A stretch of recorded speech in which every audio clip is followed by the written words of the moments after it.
Oke, baik. Bismillah. Assalamualaikum warahmatullahi wabarakatuh.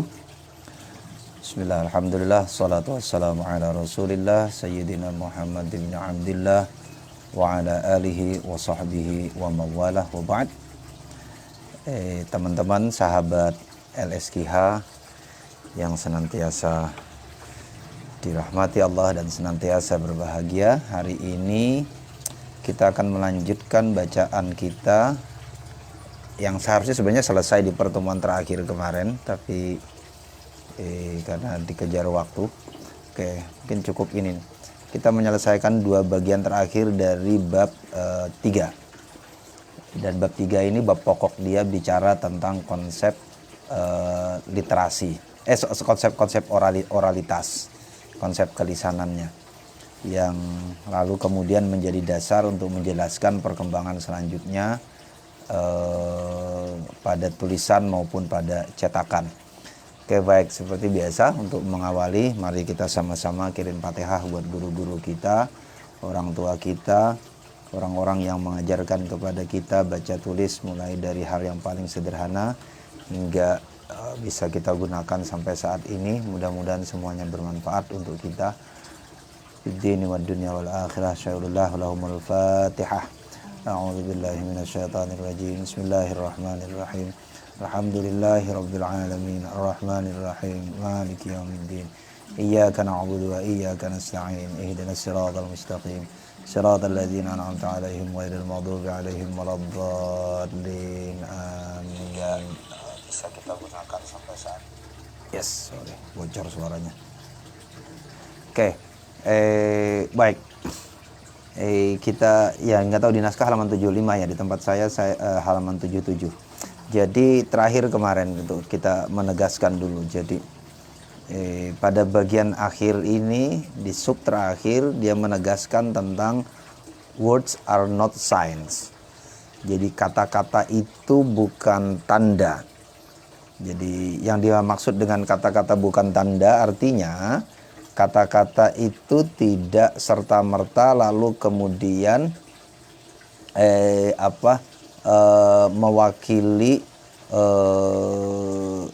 benda yang ditunjuk. Jadi kalau disebut sebagai tanda, maka kalau ini pensil, ini benda, lalu menamainya dengan pensil, maka pensil itu adalah tanda dari benda ini secara spesifik.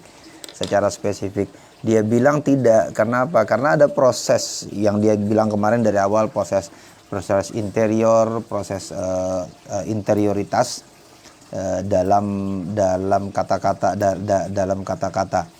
Oke, itu yang dia gugat.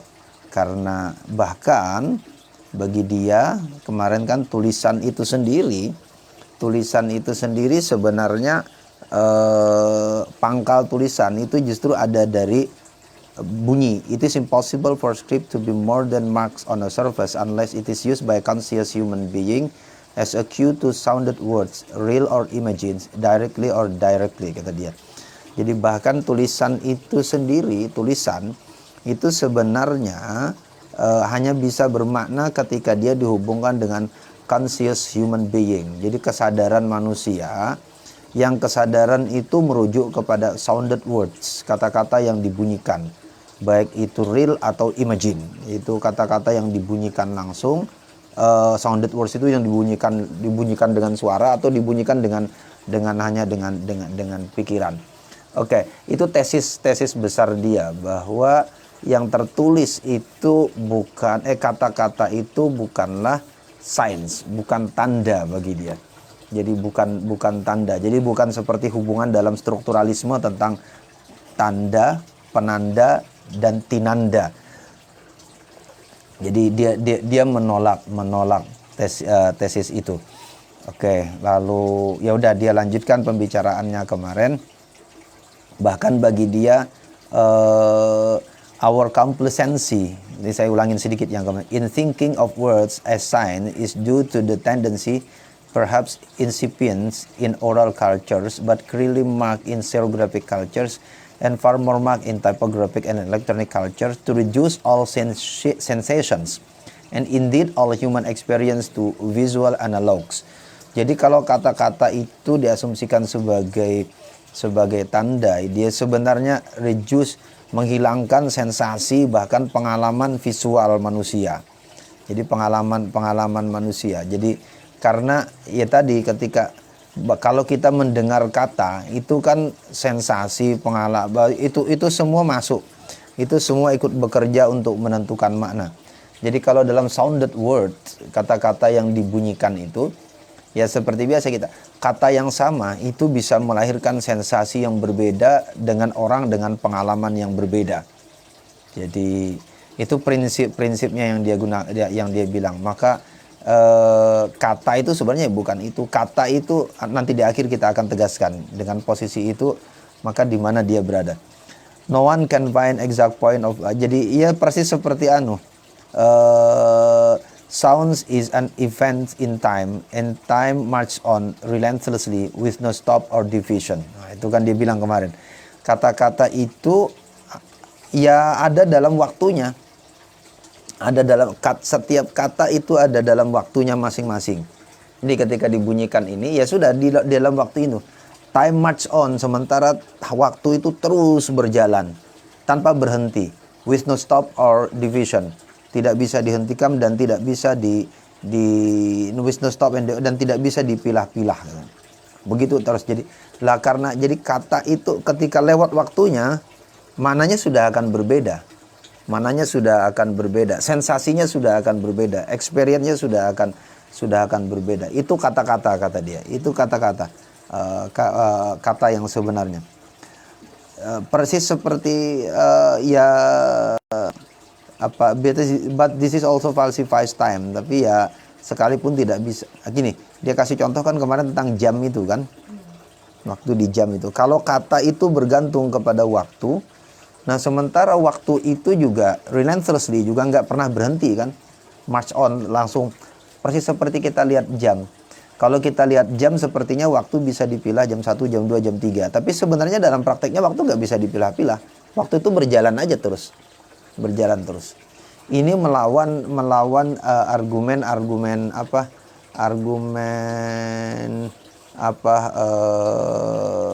argumen relativis. Kan kalau relativisme di dalam fisika itu kan basisnya sebaliknya. Justru mengatakan bahwa sebenarnya tidak ada gerak, yang ada itu diam. Tapi sekumpulan diam lalu kemudian menjadi gerak, kan kayak gitu kan relativisme itu.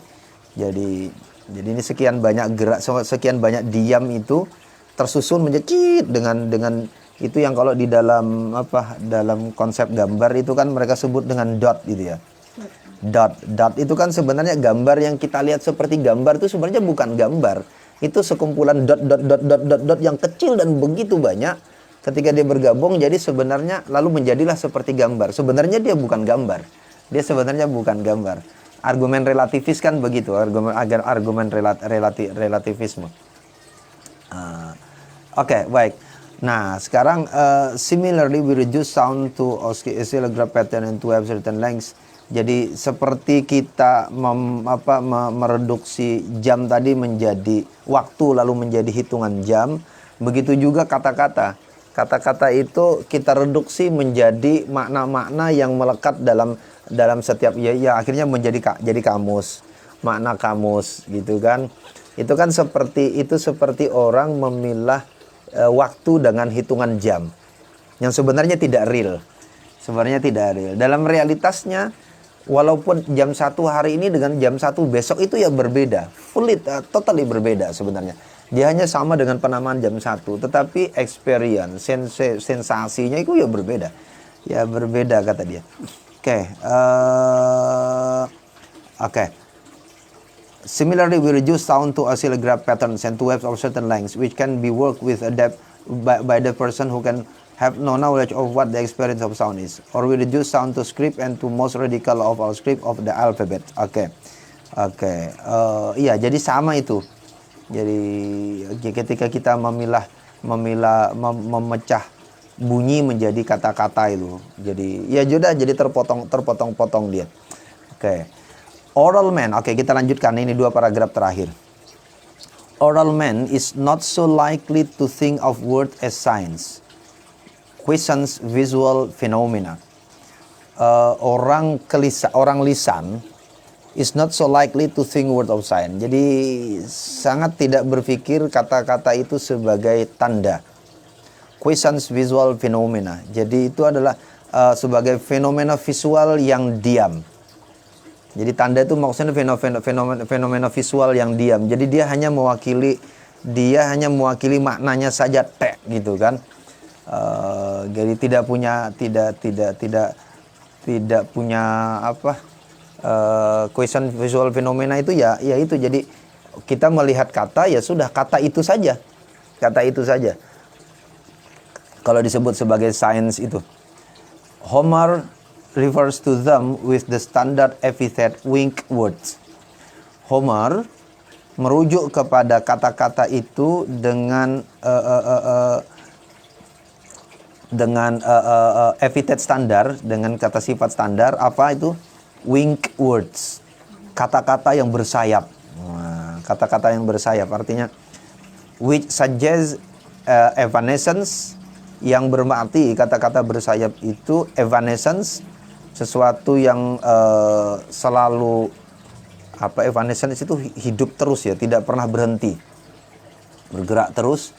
Power, ada kekuatan di dalamnya, and freedom, dan ada kebebasan dalam kata-kata itu, wink word itu. Jadi evanescence, power, and freedom. Jadi evanescence itu kekal atau ya terus menerus, punya kekuatan dan freedom. Itu wink words, itu kata-kata bersayap. Words are constantly moving. Kata-kata itu terus bergerak. But by flight, tapi dengan flight, which is a powerful form of movement.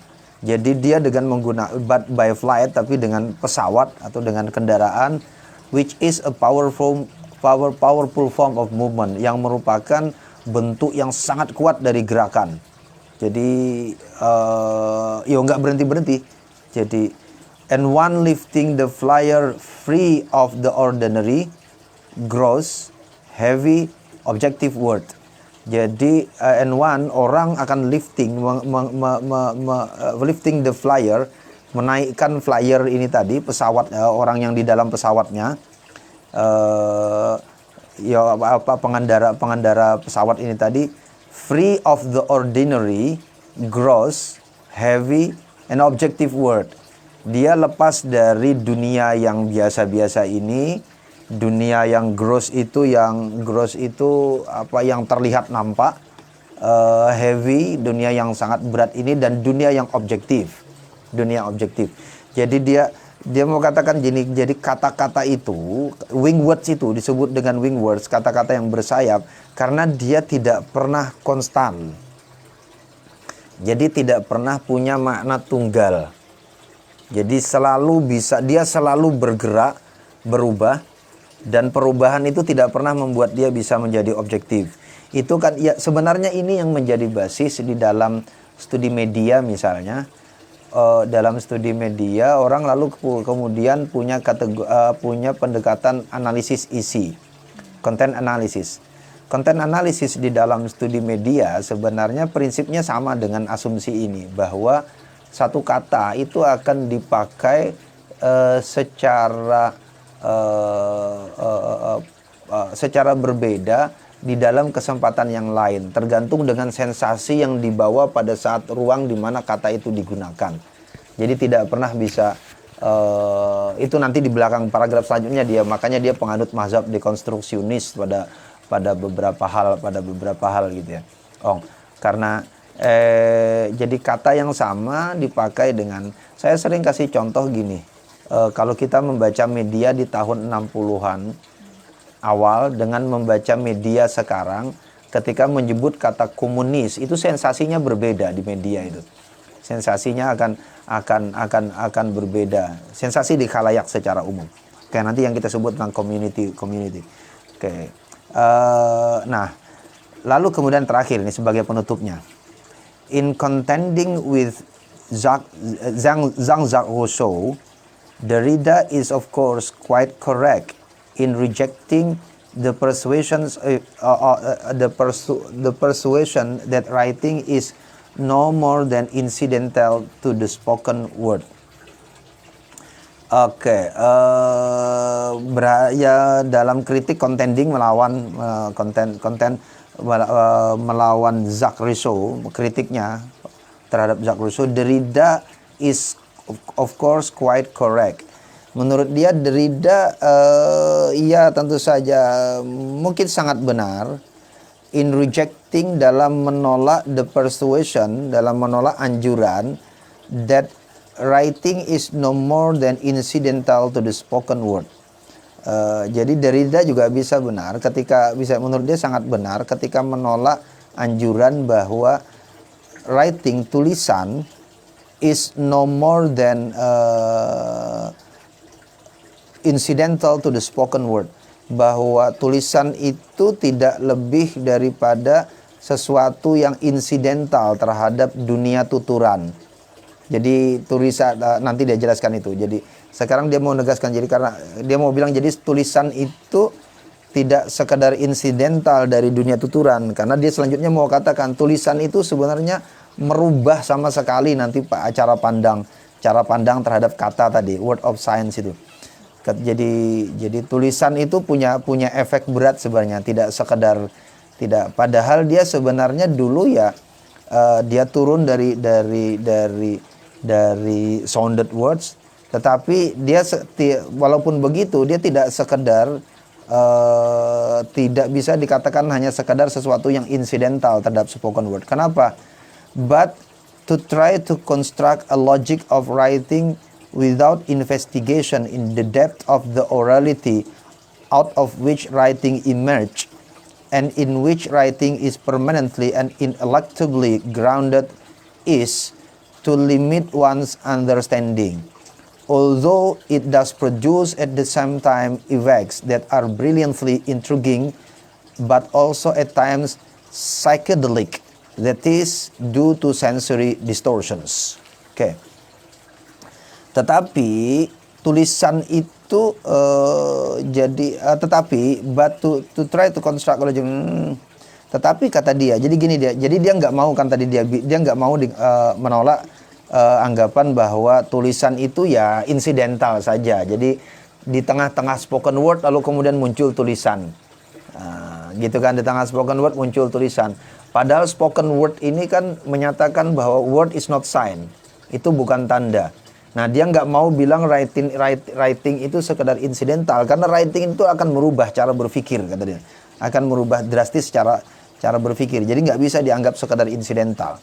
Tetapi kata dia, to try to construct a logic of writing, berusaha untuk mengkonstruksi logika tulisan without investigation, tanpa melakukan investigasi in depth, secara mendalam, of the orality, tentang investigasi secara mendalam terhadap kelisanan, out of which writing emerged, lepas dari tempat di mana tulisan itu sebelumnya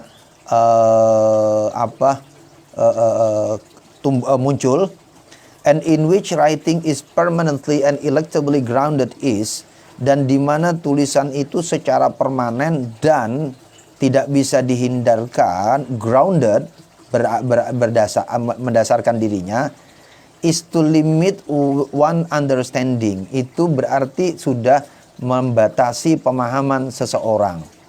Nah itu makanya dia bilang ini nggak bisa sekedar disebut insidental. Oh ini orang berkata-kata, lalu kemudian di tengah tuturan-tuturan itu diciptakan simbol simbol tulisan-tulisan gitu kan, simbol tulisan-tulisan. Itu nggak bisa dianggap insidental. Itu nggak sekedar, karena kata dia melepaskannya sama sekali dari secara mendalam dari isu kelisanan, itu akan is to limit one's understanding, akan membatasi pemahaman seseorang. Pemahaman. Although it does produce at the same time effects that are brilliantly intriguing. Sekalipun it does, tulisan ini maksud dia, memang menghasilkan juga at the same time, pada saat yang bersamaan, effects, menghasilkan efek that are brilliantly intriguing but also at times psychedelic. Jadi efek yang yang intriguing, menarik ya, intriguing, memancing, mendorong orang secara brilian, but also at the same time psychedelic, that is due to sensory distortion. Tapi pada saat yang sama juga psychedelic. Jadi kalau brilliant intriguing, jadi membuat orang tertarik gitu. Jadi fokus. Tapi pada saat yang sama juga psychedelic. Psychedelic itu apa ya? Psychedelic itu kayak ini. Kayak orang minum obat itu loh. Minum narkoba. Habis minum sakau, set. Imajinasinya menjadi unlimited. Imajinasinya menjadi kemana-mana gitu kan. Nah itu juga kata-kata itu kan juga psychedelic. Jadi psychedelic. Okay. But also at times psychedelic, that is due to sensory. Karena adanya distorsi dari sensori. Jadi psychedelic, jadi di satu sisi itu intriguing, tapi pada saat yang sama juga psychedelic. Psychedelic itu membuat orang bisa berpikir kemana-mana gitu. Karena ada sensory distortions, karena ada distorsi dari sensor sensori penangkapan penglihatan ini. Jadi misalnya begini, sensor distorsi bisa terjadi gini. Kan kalau kita baca, ini buku sapi nih, nggak usah jauh-jauh, separagraf saja. Kita kan tidak bisa membaca seluruh kata sekaligus. Itu sensor distortion namanya. Jadi ya kata kita hanya mengikut kata yang itu. Kita kadang-kadang belum kepikir kata selanjutnya, tidak tahu kata kata sebelumnya udah lupa, kata selanjutnya belum kebaca, ya kata itu saja. Itu namanya sensory distortion. Maka bisa jadi pada saat itu, makanya kan bisa jadi terjadi orang ini ya, contohnya sederhana sensory distortion tuh kayak gini. Kayak orang baca, bukan membaca dari teks, bukan membaca dari ingatan. Ara'aital ladzi yukadzibu biddin fadzalikal ladzi yad'ul yatim wala yahuddu ala ta'amil miskin fawailul lil musallin alladzina hum fawailul lil musallin. Stop kan misalnya. Kalau dia membaca, dia belum membaca alladzina hum an salatihim sahun, tapi sampai fawailul lil musallin. Nah pada saat itu bisa psychedelic, bisa kemana-mana mikirnya. Kalau begitu apa namanya, orang sholat itu celaka, dan seterusnya. Itu yang sering terjadi. Ini menjelaskan jadi psychedelic itu yang membuat kenapa orang kalau membaca teks tidak selesai, itu imajinasinya bisa akan sangat berbeda dengan orang yang membaca teks dengan selesai. Itu kan yang terjadi dalam proses membaca. Jadi ki guyon tapi serius iki. Tekstualis yang lalu kemudian memotong teks sepotong-sepotong, jadi kayak ayam potong. Jadi ayat potong gitu kan, sapotong. Itu sebenarnya tuh some extent ngalami psychedelic. Jadi nek moco tapi ngeres gitu kan, imajinasinya kemana-mana kadang-kadang, dan itu persis seperti peristiwa kelisanan, mirip dengan peristiwa kelisanan sebenarnya. Imajinasinya itu muncul dengan pengalaman masing-masing. Oke, tetapi jadi gini, pada posisi psychedelicnya itu to some extent seperti di kelisanan, gitu kan? Makanya kan dia bilang, tetapi secara umum, Ong mau katakan tulisan itu limits one's understanding. Bagaimanapun, dia tidak menyalahkan, tapi itu harus disadari. Ya, jadi makna itu berbeda antara orang menangkap kesadaran dan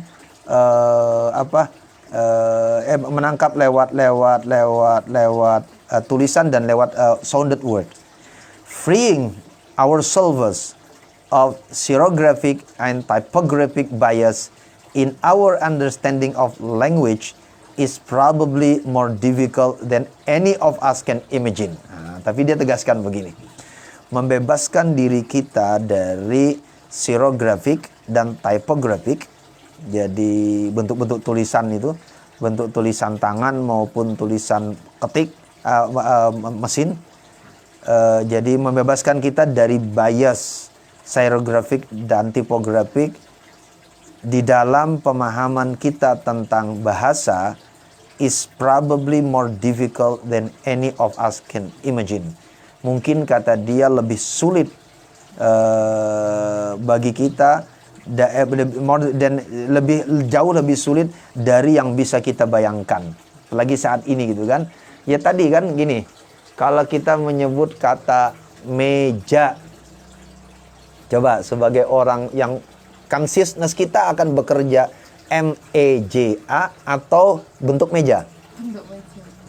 Nah, tetapi kalau anak sekolah kan nanti jadi consciousness kita itu selalu dibolak-balikan. Far more difficult, jauh lebih sulit, it would seem tampaknya than the constructions of literature. Seperti dekonstruksi di dalam literatur. For this, deconstructions remains a literary activity. Karena dekonstruksi ini tetap hanya ada dalam wilayah sastra.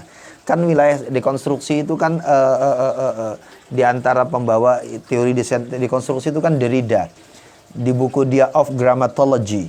Tapi itu di wilayah sastra kata dia. Di wilayah sastra itu ya biasa jalan gitu. Di Of Grammatology misalnya, itu kan ketika Derrida bicara tentang dekonstruksi, dia menggugat jadi bagaimana struktur itu tidak bisa sebenarnya mengikat makna. Makna itu melampaui struktur. Jadi pengalaman personal macam-macam itu akan mempengaruhi orang dalam memaknai.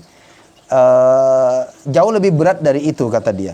Karena kita tidak bisa karena dekonstruksi dalam sastra itu akan terjadi pada teks sastra ketika orang memahami teks sastra.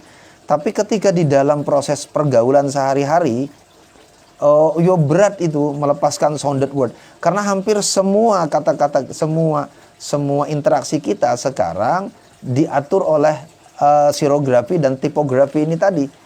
Jadi informasi sekarang kan ya basisnya tulisan dan sebagainya. Nah, tetapi bagi dia kenapa? Nah, lagu more will be said about this problem. Kita akan bicara lebih jauh tentang ini in treating the internalizing of technology in the next chapter. Ketika kita bicara tentang bagaimana internalisasi teknologi di bab selanjutnya. Dia akan bicara di bab selanjutnya nanti bagaimana tulisan itu ada dan bagaimana tulisan itu mempengaruhi cara orang mengekspresikan diri dan cara orang memaknai. Kita akan baca selanjutnya nanti. Karena itu juga penting karena Quran kan juga mengalami proses ini. Quran, hadis mengalami proses dari kelisanan lalu kemudian menjadi tulisan. Nah, kita akan lihat apa sih prinsip-prinsip yang berubah. Baik. Hari ini untuk menutup bab ini, karena ini bab untuk menutup bab ini. Jadi saya mau mengajak kita untuk mereview saja ke depan. Jadi bab ini kan bicara tentang psychodynamic of orality. Jadi psychodynamic. Jadi prinsipnya dia mau bicara tentang bagaimana dinamika psiki, jadi kejiwaan dalam kelisanan. Kenapa dia menandai dinamika kejiwaan? Nah, intinya dia sebut di bagian-bagian akhir kan tentang interioritas itu, bahwa kelisanan itu selalu melibatkan interioritas. Interioritas itu rosok ya. Jadi kelisanan tidak pernah melepaskan dirinya dari interioritas itu. Dia selalu melibatkan interioritas. Jadi sementara interioritas itu sesuatu yang sangat kompleks. Sesuatu yang sangat kompleks. Karena kompleksitas interioritas, sementara sounded words ini terbatas, itu yang mengakibatkan sounded words memiliki pola-pola khas tertentu. Misal, seperti dia bilang sebelumnya, di antara penanda sounded word itu adalah seringnya menggunakan epithet. Jadi dalam kelisanan itu senang sekali menggunakan sifat. Kenapa? Karena interioritasnya itu jauh lebih kompleks daripada kata yang tersedia. Jadi daripada kosakata yang tersedia. Maka lalu kemudian untuk bisa mendekati sedekat mungkin dengan rasa interioritas yang terjadi, maka kelisanan akan lazim menggunakan kata yang berulang-ulang. Nah, yang oleh Ong itu disebut dengan residu kelisanan. Nah, apa konsekuensinya terhadap riset-riset kelisanan kontemporer? Dalam kasus studi Quran dan studi hadis, pertama tentu kita tidak bisa lagi membaca, menemukan data primer tentang kelisanan di masa Nabi. Karena sudah berlalu jauh sekali, 14 abad. Kita sudah punya jarak jauh sekali untuk. Tetapi kalau mengikuti tesis Ong, yang bisa kita baca pertama dari kasus itu adalah kita melihat residu. Jadi bagaimana struktur berpikir dan presentasi kelisanan itu nampak di dalam teks yang merupakan hasil transformasi dari kelisanan sebelumnya. Jadi teks Quran, teks hadis itu kan teks yang merupakan produk transformasi dari teks lisan sebelumnya. Nah, tapi lalu kemudian menjadi tulis. Nah, teks yang tertulis ini bagi Ong, dia masih mungkin menyimpan residu kelisanan. Nah, itu satu objek yang bisa kita lihat dari Quran. Jadi tentu akan berbeda perspektifnya. Misal begini, di dalam Qawaidut Tafsir, setiap kali ada pengulangan Al-Asmaul Husna, itu dimaknai sebagai reference atau itu ta'alluq dengan pesan yang ada di depannya. Kan selalu begitu. Jadi ta'alluq dengan pesan yang ada, yang pesan sebelumnya. Jadi Al-Asmaul Husna yang disebut berulang di dalam Qawaidut Tafsir itu ta'alluq. Karena Qawaidut Tafsir basisnya adalah teks. Nah, tetapi di dalam diskursus kelisanan cara pandangnya berbeda. Justru pengulangan Al-Asmaul Husna yang merupakan epitet, kadang 2, kadang 3, kadang 4, jarang sekali satu gitu kan. Walaupun ya biasa terjadi juga satu, tapi kalau satu nanti dia digabungkan lagi dengan yang lain. Oke, penggunaan sifat yang berulang terhadap objek yang sama untuk menunjukkan sifat tertentu dari objek, menurut konsep kelisanan itu adalah residu. Itu residu kelisanan. Ada yang tanya Pak ini. Apakah residu hanya tersimpan pada teks? No. Residu bisa di mana saja. Siapa itu? Supri. Iya. Residu tidak hanya teks. Residu kelisanan itu termasuk dengan cara bertutur lisan kita begini. Nanti kalau kita baca bab 4 dan bab 5 misalnya, kan dia mau katakan bahwa nanti cara berpikir kita itu sudah bergeser dari cara berpikir lisan menjadi cara berpikir tulis.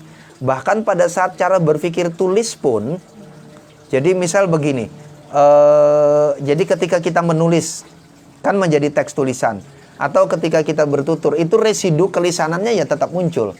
Jadi residu. Tetapi kenapa dia menyebut residu itu ada pada teks sekarang? Karena menghubungkan dengan dunia dengan struktur berpikir kita sekarang yang didominasi oleh teks. Iya, jadi residu itu bisa muncul di mana? Residu kelisanan itu juga bisa muncul seperti contoh dia kemarin di plang, di papan nama. Jadi itu sebenarnya bagian dari residu kelisanan. Jadi orang modern misalnya ngasih simbol kayak dibilang kemarin kata dia bilang apa contohnya kan Tokobir pakai Ivy Bush. Itu kan pakai simbol. Jadi simbolnya, penggunaan simbol itu juga bagian dari residu kelisanan sebenarnya. Penggunaan dalam residu kelisanan. Iya. Iya, gitu Supri. Oke. Nah, di dalam iya iki sing takon Supri. Iya, tadi Supri yang bilang nge-fly. Ada Aam juga iki. Mas Aam, Duktur Aam. Oh, Aam di Palopo ya, bukan di Makassar ya. Amrullah Harun. Oke. Ada Iqbal juga. Iqbal di Lampung. Sorry, saya menyapa saja dulu. Ada Iqbal di Lampung.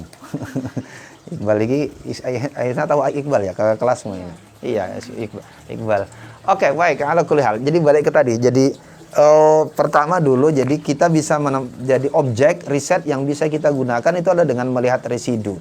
Nah, residu kelisanan. Maka ketika itu satu dulu. Jadi akan berbeda sekali cara pandang, tapi tidak bertolak belakang. Cara pandang teks yang muncul dalam Qawaidut Tafsir dengan cara pandang kelisanan melihat fenomena teksnya tadi.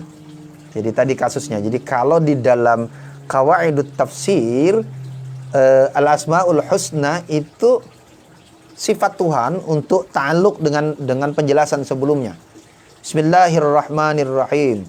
Alhamdulillahi rabbil alamin. Ar-Rahmanir-Rahim. Maliki yaumiddin. Iyyaka na'budu wa iyyaka nasta'in. Jadi Ar-Rahman Ar-Rahim dan itu ta'alluq dengan penjelasan bismillah atau ta'alluq juga dengan sifat-sifat sebelum penjelasan sesudahnya tentang Allah gitu kan. Saya masih ingat banget tuh pas ngaji qawaidut tafsir itu contoh sing dicontohkan itu. Fa imma wa imma yanzaghannaka. Wa imma yanzaghannaka minasyaitani nazghun fasta'iz billah. Ayo. Innahu huwas samiul alim innahu samiun alim. Sorry yang hafiz. Widan ngapal Quran dah Widan. Innahu oke. Ketika menyebut innahu kalau tidak innahu samiun innahu huwas samiul alim ya. Sorry kalau saya tersalah baca ayat. Monggo sing hafal Quran dibetulkan. Tetapi gini dalam kitab Qawaidut Tafsir Khalid Abdurrahman Al-Aq dia bilang kata ketika menyebut Allah As-Sami'ul Alim itu al-asmaul husna, dua kata itu ta'alluqnya dengan wa imma yanzaghannaka minasyaitani nazghun fasta'iz billah. Jadi kata kerja fasta'iz billah, meminta perlindunganlah kepada Allah, kata beliau, itu berhubungan dengan As-Sami' Al-Alim. Maka meminta perlindungan kepada Allah itu harus menyentuh Allah yang As-Sami', Maha mendengar. Berarti kita boleh minta perlindungan walau dengan suara lirih di dalam hati. Al-Alim. Al-Alim itu Allah juga Maha tahu dengan apa yang di dalam hati kita. Maka kita tidak boleh meminta tapi orang tulus minta gitu. Makanya ada orang baca diganggu setan, baca ta'awuz, setannya nggak pergi-pergi gitu kan. Karena niat nggak ngusir setan gitu kan. Gitu kan kalau lagi diganggu teman gitu kan. A'udzubillahi minasyaitonirrajim. Teman di sana. Ternyata temannya tetap mengganggu. Oh, itu berarti dia tidak menyentuh bagian alim gitu kan. Oke.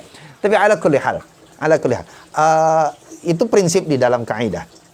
Tetapi bagi kelisanan itu justru menandai residu kelisanan. Oke, itu satu. Jadi mencoba menemukan objek-objek material kelisanan di dalam teks Quran, itu yang prinsip. Karena untuk menemukan data-data material tentang bagaimana kelisanannya itu jelas sudah tidak mungkin. Tidak ada yang punya rekaman Nabi, tidak ada yang punya rekaman sahabat. Nggak ada yang punya, nggak punya rekaman.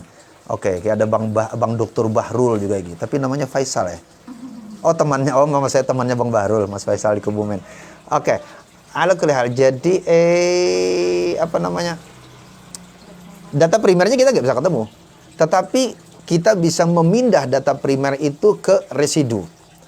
Pada residu kelisanan kita bisa menemukan di Quran dan hadis dengan cara-cara bertutur. Jadi kalam baligh di dalam prinsip balaghah itu sebenarnya adalah ciri kelisanan. Kan di depan kita kan juga bicara tentang efektivitas. Kenapa orang di dalam tradisi kelisanan bisa bicara dengan menggunakan kalam baligh, efektif dan efisien. Jadi perkataan pendek untuk mengejar makna yang mendalam, karena orang yang berada dalam kelisanan berada dalam ruang tuturan yang sama. Jadi sekalipun kata-kata itu singkat, efektif dan efisien, si audiens ini bisa dengan serta-merta menangkap pesan. Menangkap pesan. Berbeda ketika kalam baligh pindah menjadi tulisan. Pembaca, si audiens itu tidak serta-merta berada dalam ruang tuturan. Maka si pembaca akan struggling untuk mengejar makna. Lah itu juga yang menjelaskan kenapa orang kalau baca Quran, nafsir Quran tidak menangkap kalam baligh ini tadi, lalu berhenti hanya pada literally kata-kata, itu seringkali pemaknaannya psychedelic tadi. Pemaknaannya jadi imajinatif kemana-mana. Kalau bahasa Supri ngeplay tadi ya. Kalau bahasa Supri ngeplay gitu, kayak ngeplay gitu ya. Oke, ada Mas Denny, oke Mas Denny. Oke, karena bahasa Supri ngeplay gitu. Levi itu ngeplay. Iya, kenapa? Karena kalam baligh itu kan sebenarnya tipikal kelisanan, di mana tuturan yang efektif dan efisien itu bisa ditangkap maknanya oleh orang yang berada dalam peristiwa tuturan. Oke, itu satu ya, itu satu. Hadis juga mengalami hal yang sama. Kemudian yang kedua yang kita lihat dari sounds itu adalah bunyi itu at the same time is performativity. Bunyi itu pada saat yang bersamaan itu juga performance. Itu yang ditekankan oleh Ong. Makanya lalu kemudian bunyi itu melibatkan intonasi, melibatkan gesture, melibatkan mimik. Bunyi itu, kan bunyi itu performance. Nah, persis seperti itu. Dan kadang-kadang performance itu sudah cukup untuk membawa makna baru di luar literal meaning dari sounded words. Sounded words. Itu yang menjelaskan kenapa orang lagu itu ditulis dan dibunyikan tuh beda rasanya. Gue nek moco, saya punya rekaman Zikafin baca lagu bahasa Jawa mesake. Lah karena bapak emaknya orang Jawa, tidak ada yang orang Jawa gitu kan. Nah, jadi dia membaca sebenarnya. Ya, nggak bisa. Lihatlah sebuah titik lah jauh di tengah laut, makin lama makin jelas bentuk rupanya. Itu kayak orang baca berita. Tapi kalau lihatlah sebuah titik jauh di tengah laut dan seterusnya. Persis seperti dulu nek zaman gini. Alif, ba, ta, sa, jim, ha, kho, dal, zal, ro, zai, sin, shin, sod. Itu kan menggunakan logika kelisanan. Berbeda dengan abata, saja, ha, kho, da, za, ro, za, sha, sa, dan seterusnya. Akhirnya pas baca alif lam menjadi alama gitu kan. Alama gitu kan. Oke. No, it's okay. Itu proses belajar, proses saja, tidak. Tetapi sounds is performativity. Bunyi itu adalah performativitas. Nah, itu yang mengakibatkan kenapa lalu kemudian dalam kasus Quran performativity-nya itu muncul dari sejak awal. Qiraat, varian qiraat, lalu kemudian berkembang menjadi nagam. Itu karena sounds. Itu sifat sound. Sounds itu performativity. Makanya coba Anda perhatikan. Budak-budak Afrika di Amerika Selatan mostly illiterate. Jadi mereka tidak bisa baca dan tulis karena jadi budak lama sekali, terutama budak kebun. Kalau di Amerika itu dibedakan antara budak kebun dan budak rumah. Kalau budak rumah itu yang di rumah masak, kadang-kadang ya relatif diajarin membaca karena kan disuruh baca sesuatu oleh tuannya. Kalau budak kebun kan nggak perlu. Nah, budak-budak kebun ini akhirnya kalau ngomong sounds kan, jadi mereka hidup dengan kelisanan. Akhirnya apa yang terjadi? Coba perhatikan, cara ngomong mereka itu sudah seperti orang menyanyi. Dan itu yang melahirkan irama rap. Gitu kan. Itu yang melahirkan irama rap. Karena itu cara berangkat dari cara tutur lisan. Performatif. Jadi karena tadi gesture, mimik, intonasi itu penting di dalam tuturan. Ya kayak saya ngomong ini karena penting. Padahal bisa aja saya ngomong penting. Kan gitu aja kan coba kan. Kenapa harus pakai intonasi penting gitu kan? Karena mau memberi tekanan kepadanya. Nah, itu yang lalu kemudian mendorong lahirnya performance dan sampai sekarang. Nah, performativity ini dia bisa membangun makna baru. Jadi performativity kan alat komunikasinya. Alat komunikasinya. Itu di Anna Rasmussen. Anna Rasmussen kan nulis yang ketika Women in the Recited Quran in Indonesia itu ya. Itu kan ada satu subbab khusus beliau menulis tentang haflah Quran. Haflah itu yang beliau sebut dengan performativity. Itu festival of performativity. Itu performativity. Jadi ada orang nggak paham apa-apa, yang dinikmati itu performativity-nya. Oke. Ya, jadi itu yang kedua. Kalau yang pertama tadi kan, yang pertama itu residu. Kemudian yang kedua, sounds itu performativity. Karena dia performativity, maka ada performance. Ada performance, dan itu yang menjelaskan kenapa di dalam praktek Quran orang bisa melakukan praktek yang berubah dari pesan makna.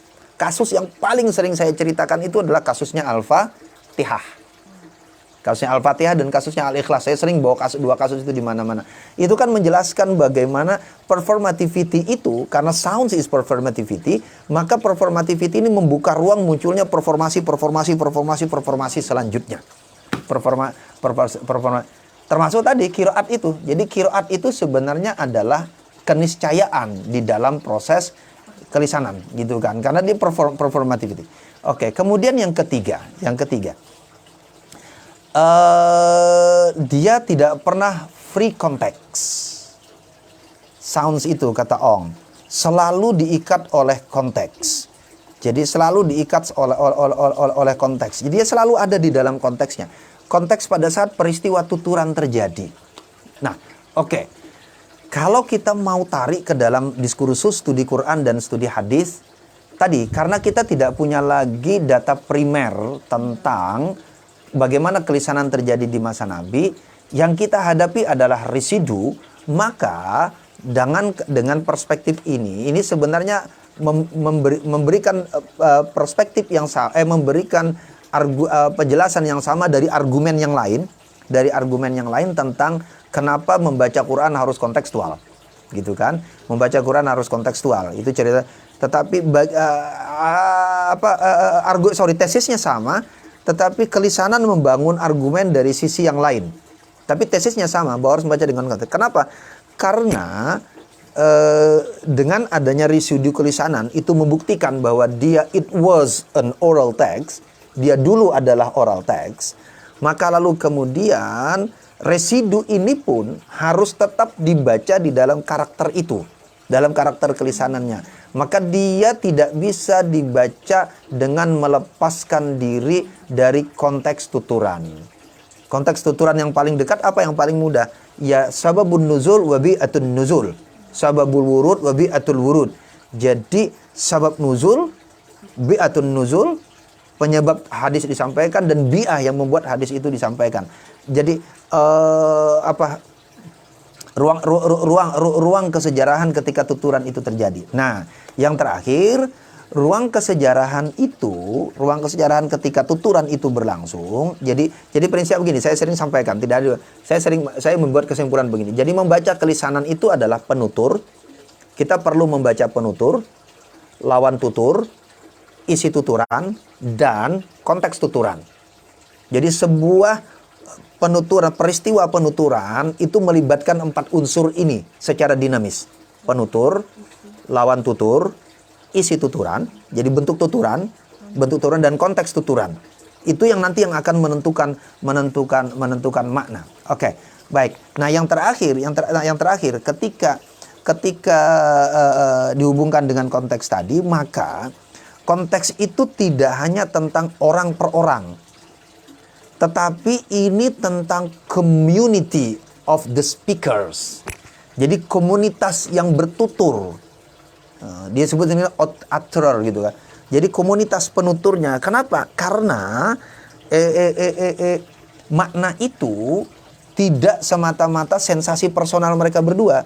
Sensasi personal orang berdua yang dalam tuturan itu dikonstruksi oleh cultural conventions of the words. Konvensi kultural dari kata-kata itu. Jadi ini ada konvensi. Orang di satu tempat. Makanya kita nggak bisa memaksa makna kita datang ke tempat lain. Jadi ini sambil guyon ya. Guyon tapi serius ini. Nggak bisa memakna pemahaman kita dari terjemah Quran bahasa Indonesia tentang kata wali untuk memaksa itu menjadi makna asal di masa Nabi. Itu jenenge mokso. Tidak bisa memaksa begitu. Kenapa? Karena setiap kata yang dijadikan alat tutur lalu membangun interioritas. Kalau di dalam bahasa sosiologi pengetahuan disebut dengan internalisasi. Kata yang membangun internalisasi itu adalah community. Kalau William Graham menyebutnya dengan community of faith. Jadi masyarakat yang komunitas pendukung ini. Anagate membahasakan dengan technology of community. Gitu kan? Anagate menyebut itu dengan technology of community, teknologi komunitas. Tapi polanya sama semua. Polanya sama bahwa jadi makna itu tidak lagi sepenuhnya subjektif.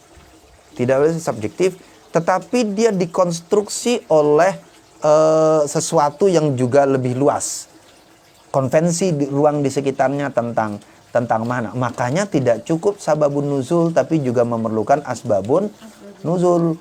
Itu yang disebut Rahman. Kenapa tidak cukup mikro, tapi membutuhkan yang makro. Sama itu penjelasan. Nah, kelisanan membantu kita memberi penjelasan dari sisi yang lain. Dah. Terakhir. Sekarang refleksi ke sini. Kita tadi kan bicara tentang Quran dan hadisnya. Nah, sekarang Quran dan hadis ini sudah berjalan 14 abad panjangnya. Sampai ke masa kita. Pola resepsinya juga bervariasi banyak sekali. Quran bervariasi banyak sekali. Bagaimana riset kelisanan itu masih bisa kita lihat sekarang? Ya, kita bisa melihat sekarang pada lapis-lapis resepsi. Jadi gini. Selain yang performativity tadi, kita bicara performativity sampai sekarang orang nagam baca lagu. Kita juga bisa lihat beberapa riset itu kan menarik. Misal gini, ini ada kitab Al-Ibriz. Jelas itu written text.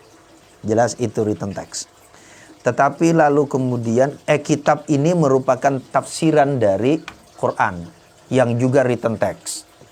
Karena Quran yang written kan? Quran yang written ditafsir oleh seorang mufassir juga dalam bentuk written, juga dalam bentuk tulisan. Tetapi lalu kemudian kitab yang ditulis ini dibaca oleh seorang syekh, seorang kiai di dalam satu kesempatan pengajian. Pak Yai baca 3 baris, penjelasannya setengah jam. Nah, audiens Pak Yai rutin. Kan audiensnya Pak Yai kan rutin gitu. Nah, pertama dulu titiknya. Yang dilakukan Pak Yai itu sudah masuk dalam level kelisanan. Tetapi konstruksi kelisanan Pak Yai berbeda dengan konstruksi kelisanan di masa Nabi. Kenapa? Karena di masa Nabi itu oralitasnya heavy, masih berat sekali. Di masa Pak Yai, oralitas dan tulisan bahkan dengan cetak itu sudah bercampur baur dengan level yang bervariasi. Artinya ada konstruksi tulisan dalam cara berpikir Pak Yai, tetapi model komunikasi lisannya itu juga membawa konsekuensi prinsip-prinsip kelisanan tentang bagaimana interioritas Pak Yai, bagaimana konteks tuturan dengan jamaah yang mempengaruhi tuturan-tuturan yang disampaikan oleh Pak Yai. Lalu kemudian bagaimana karakter Pak Yai dan karakter audiens yang ada dalam ruang kelisanan itu mempengaruhi proses komunikasinya. Nah, jadi menarik sebenarnya kalau kita membaca akhirnya teorinya Ong ini kita bawa ke level yang lebih jauh. Ke level yang lebih jauh, masuk ke ruang di mana kelisanan primernya sudah tidak ada. Yang dominan itu adalah tulisan, tetapi pola deliveringnya adalah lisan. Maka kita akan tetap bisa melihat karakter-karakter yang disampaikan Ong tadi. Psychedelicnya juga bekerja. Psychedelic itu punya kelisanan sebenarnya. Jadi riset ini masih terbuka dengan memperhatikan prinsip-prinsip yang berapa tadi? 4 dan 5 dengan yang terakhir tadi. Oke, terakhir dia tutup tuh kan, words are not science. Ini sebenarnya untuk pendengar, itu bukan tanda. Karena dia bukan tanda, maka lalu kemudian kata itu tetap bisa membangun imajinasi. Tidak boleh kata menghentikan imajinasi kita. Ala kulli hal, saya mau menegaskan begini sebagai penutup untuk bab ini. Kalau begitu caranya, saya semakin yakin pembacaan Al-Quran yang literlek, apalagi membatasi membaca Quran dari terjemah, sebenarnya to some extent menjauhkan kita. Saya nggak mau menggunakan kata sesat atau salah ya. Karena itu tidak perlu riset menyeluruh, tapi menjauhkan kita dari karakter dasar Quran pada masa pewahyuan, bahkan pada masa transmisinya sampai kita saat ini. Karena transmisi Quran sampai sekarang kan basisnya masih bunyi kan. Hafalan itu performance itu. Performativity itu. Transmisi orang talaki yang lalu itu performativity semua itu. Ya, banyak model-model performativity yang karena sounds itu sampai sekarang masih bisa kita temukan. Performativity karena sounds itu. Cara orang menghafal Quran, anak-anak belajar ngaji, MTQ dan sebagainya itu performativity. Wallahu a'lam bissawab. Makasih teman-teman. Udah berapa menit Aina? Saya nggak tahu nih. 55. Oh ya sudah pas mau 1 jam. Oke, terima kasih teman-teman. Nggak ada yang tanya juga kan?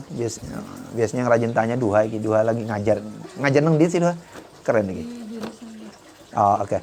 Baik, terima kasih teman-teman semuanya. Ya kita lanjutkan pada bab selanjutnya karena itu juga penting untuk memahami pola cara berpikir dalam konteks tulisan, tapi bagaimana itu juga berpengaruh.